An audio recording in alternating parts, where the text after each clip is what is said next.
Hello everyone, আসসালামু আলাইকুম। আজকে চলে আসছি অনেক লোভনীয় জনপ্রিয় একটা খাবার, ফুচকা।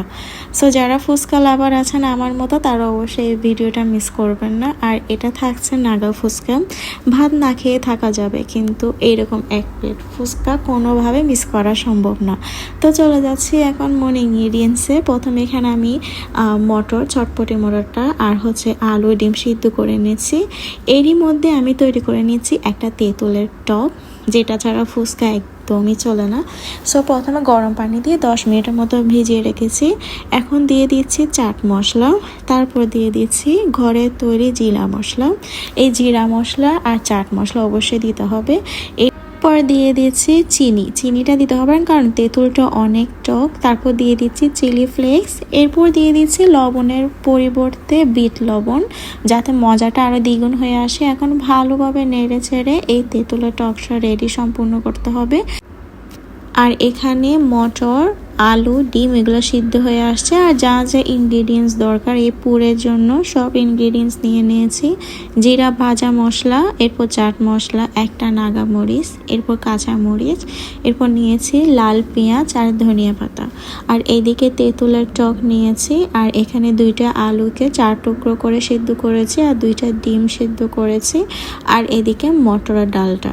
এখন ভালোভাবে এই পুরটা রেডি করতে হবে। প্রথমে যেটা করতে হবে, এই মটর ডালটা একটা মেশার দিয়ে ভালোভাবে ম্যাশ করে নিতে হবে। বেশিটা ম্যাশ না হলেও কোনো সমস্যা নাই। এই যে এতটুকু ম্যাশ করার পরে আমি এখন দিয়ে দিচ্ছি আলু। এখন আলুর সাথে এই মটরটা আরও কিছুক্ষণ ম্যাশ করে নিব। ম্যাশ করা রেডি। এখন একটা একটা করে সবগুলো মশলা দিয়ে দিব। এখানে প্রথমে দিয়ে দিচ্ছি লাল পেঁয়াজ, তারপর দিয়ে দিচ্ছি কাঁচা মরিচ, এরপর দিয়ে দিচ্ছি ধনিয়া পাতা, এরপর দিয়ে দিচ্ছি জিরা মশলা, তারপর দিয়ে দিচ্ছি চটপটি মশলা। এরপর ঘরে তৈরি যে তেঁতুলের টকটা করেছিলাম, ওইখান থেকে 3 থেকে 4 টেবিল চামচ দিয়ে দিচ্ছি। এখন হাত দিয়ে ভালোভাবে এই পুরটাকে মেখে নিতে হবে।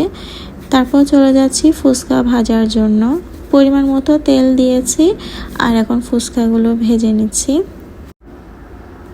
চুলাতে এইভাবে নাড়াচাড়া করতে হবে, মানে বেশিক্ষণ এক পাশ রাখা যাবে না, নাহলে কিন্তু কালচে হয়ে যাবে আর বেশি ফুলে আসবে না। নাড়াচাড়া করতে করতে এই ফুচকাটাকে রেডি করতে হবে। ভাজা কমপ্লিট হয়েছে, এখন মূল প্রসেস। আর এখানে আমি একটা সালাদ রেডি করে নিছি। পছন্দ মতো পুর ব্যবহার করব, ফুচকা সাজিয়ে নিব। এই ভিডিও যখন আমি এডিটিং করতেছি, আমার আবারও খাইতে ইচ্ছা করতেছে, কারণ আমি অনেক ফুচকা লাভার।